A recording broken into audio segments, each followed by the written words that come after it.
Nikiti Tukum, Wunnanumwau Tom Frederick of the Chappaquidick Pokonoket people. Hello, my friends. Today is an interesting topic that we will discuss, which is called the spirits of the woods. For centuries, the woods inhabiting this area have been marked by many paranormal experiences. In fact, Lauren Coleman, a 1983 cryptozoologist, came to the realization and coined the term the Bridgewater Triangle. This area inhabited both Abington, Freetown, as well as parts of Dighton, Massachusetts. These areas are so filled with much of stories and haunts. But from a native perspective, perhaps our understanding and the natural and supernatural world can be simply explained. One thing that has been in native folklore and culture is the fact that nature in itself is considered a spirit. And so that the land itself is enhanced by much of what is natural elemental energies, such as fire, wind, water, and earth. These situations perhaps could contribute to the paranormal experiences. For centuries, our people not only understood the interconnectedness of spirit as well as that of the people, but a profound respect of how we interacted with nature itself.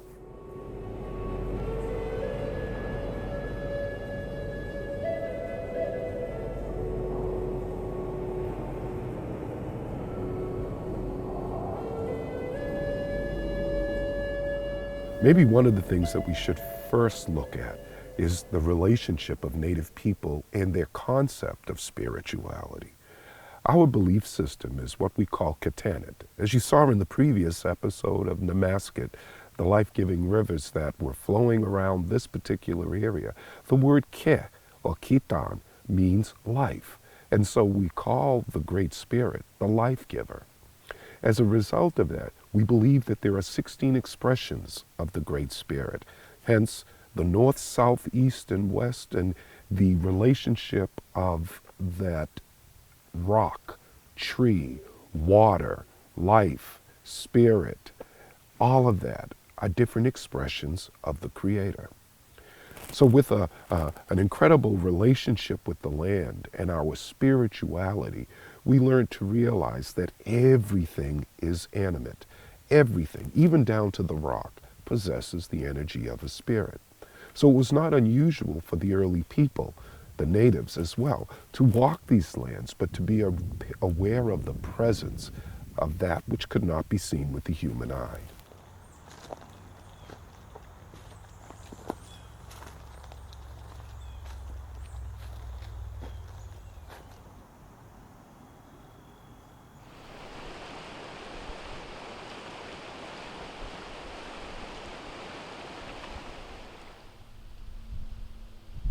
One of the things that is very interesting as we contemplate the supernatural is a strange phenomena that has occurred within these woods for centuries. And one of the things that has been listed over and over, even by our people, are the strange lights that can be visited upon. Our people would often talk about those being the spirits of ancestors or those that have gone on. But it's important to understand that spirit energy can indeed be trapped based upon the experiences that have happened in that location.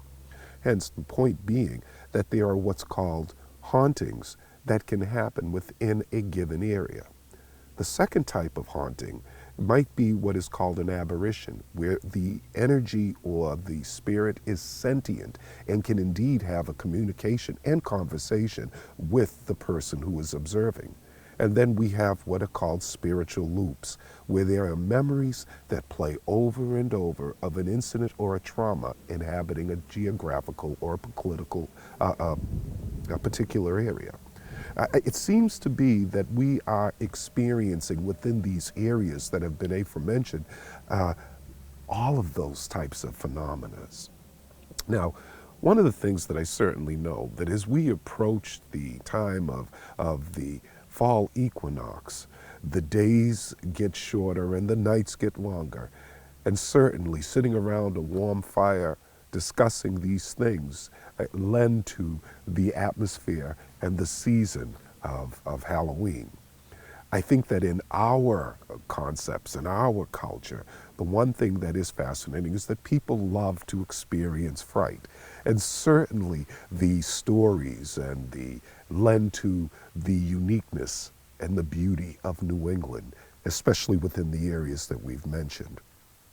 And so a cultural time of entertainment. You remember back then we didn't have TVs, so sitting around and telling stories was also apropos to our people as we would experience this time of year.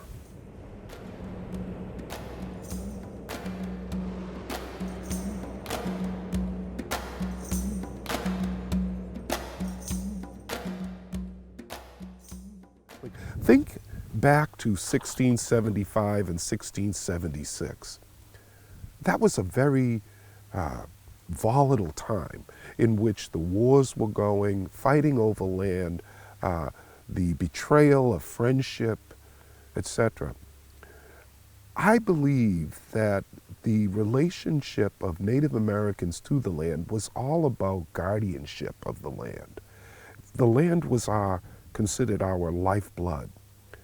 And that very essence of our livelihood and the way we were to exist and live was being threatened. Not only were we seen as no longer the friendly allies to the early colonists, we became enemies. And a terrible war took out. One of the things with the King Philip's War was that the greatest number of tragedies, of casualties per capita in one particular area happened in 1675 to 1676. Also during that time, culminating in 1690, the witchcraft hysterias. So we know that the mentality of many of the people, both native and non-native people, was very much into the supernatural. And one of the greatest books that was written in that earlier times was The Devil Walks in New England. And so we certainly see that that was both a superstitious time as well as a fearful time. And during those particular skirmishes, the presence of spirit would be talked about. I believe that we can learn from that. That certainly that the presence of mass hysteria that can create an atmosphere of fear could have been responsible for the turmoil and the presence of malevolence that seemed to occur in this area. Today, we have less sightings that seem to occur. But what we do have is nevertheless that there is something in connection to the woods. Just because we may not see it every day, experience it every day, does not mean that it doesn't exist. Spirit is definitely alive, just like the word we call waban, which means the wind. We can't see it, but we definitely can feel it and experience the effects of its presence.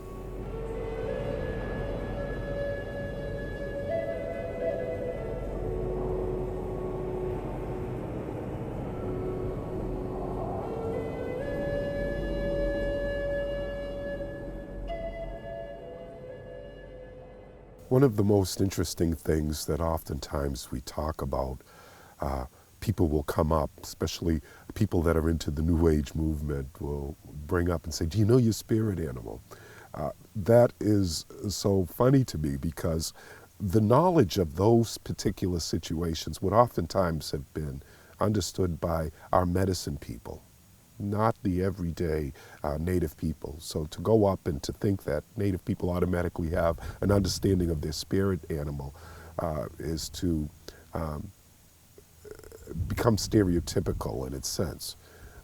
That is like asking a regular casual person about their belief system of Christianity or Catholicism. So it depends on who you ask, and you would get that knowledge, especially if it was somebody that was clerical or in the church. It's the same thing with Native American spirituality.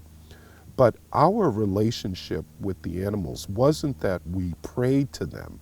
We sought to emulate certain qualities of the animals that taught us how to live in harmony with nature, which is where the concept of spirit animal comes into play.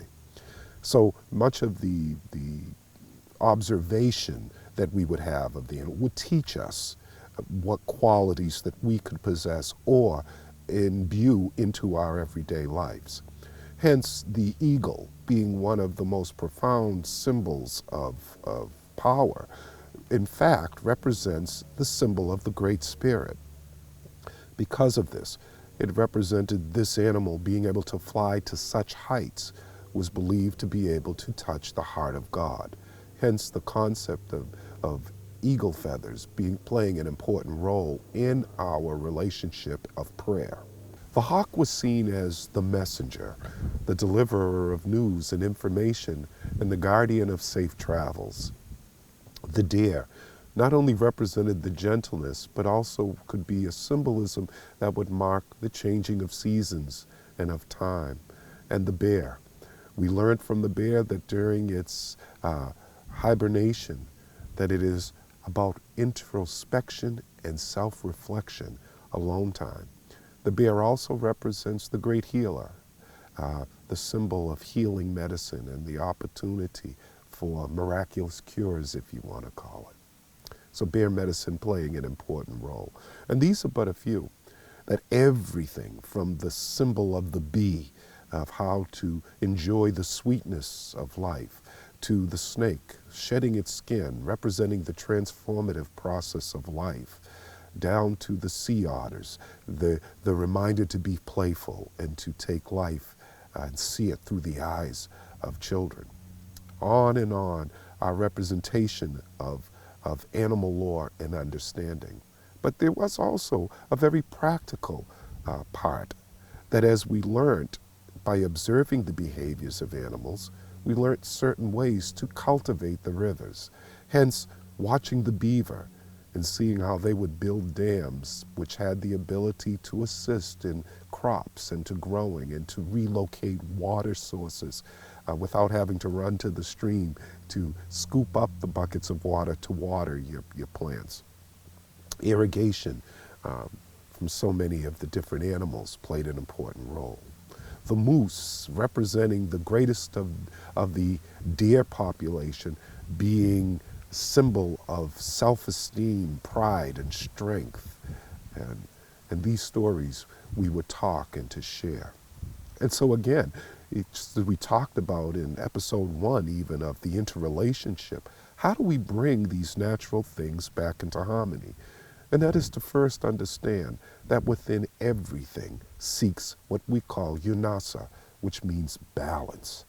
Balance is about walking. Akita manio means that I will walk in awareness and in observation and to be in balance with nature. How do we apply that in our own life? It's that first, take simple stock of your own life and understand that you possess a spirit, and that spirit interacts with the land, within harmony itself, that you are a part of the Great Spirit's plan.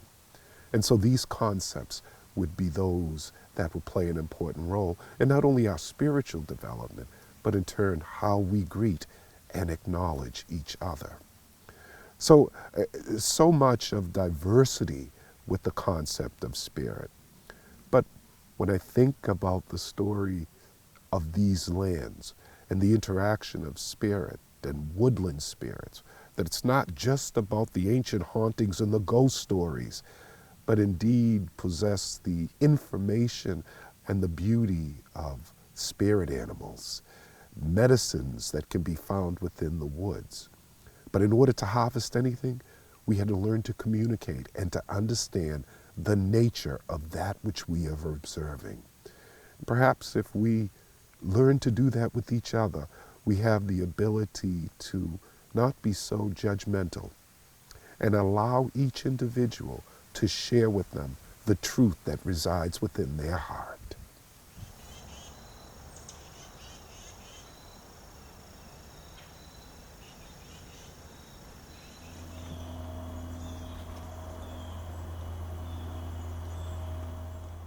And so, how did we understand? How did we learn? A lot of it was trial and error. But more importantly, certain types of plants have the ability to reveal their nature. A good example is honeysuckle and jewelweed. Jewelweed is an antidote to poison ivy, and it happens to grow right beside the poison ivy itself. So the antidote is oftentimes found very close to the medicine. So medicines tend to have, or plant life tends to have its direct and its opposite or counteractive energy to live in harmony together.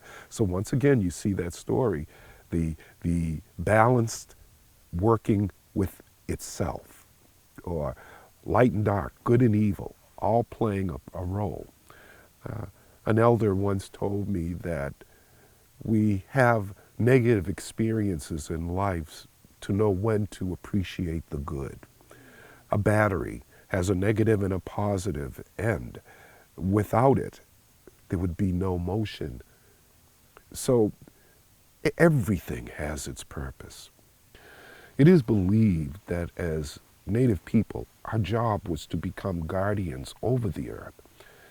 And hence that can be so proven that within the rainforests of South America, that every medicine that is needed is said to cure every disease that could inhabit. But we have a responsibility of not only caretaking, that understand that global pharma and the pharmacy industries are synthetic-made medicines. But the best medicines are the natural medicines that come from the earth. And that, one way to cultivate a standardization for medicines was to take that knowledge of natural plants and synthesize it to preserve its shelf life.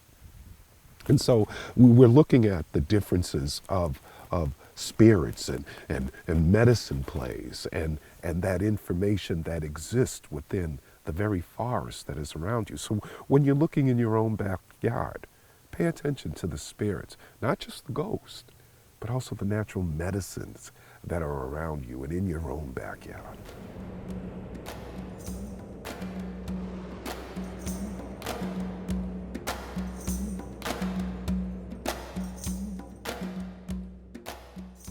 We've talked today a lot about the spirit animal and the spirit of plant and life.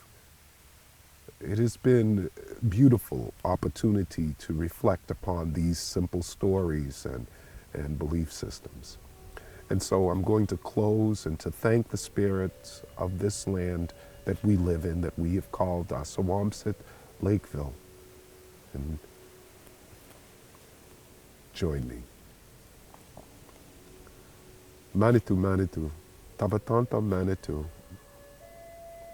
Tabatantam Kinleki, Tabatantam. Grandfathers, thank you. Thank you for this day. Thank you for all that you've given us within this earth. And thank you for the sacredness that are the woods.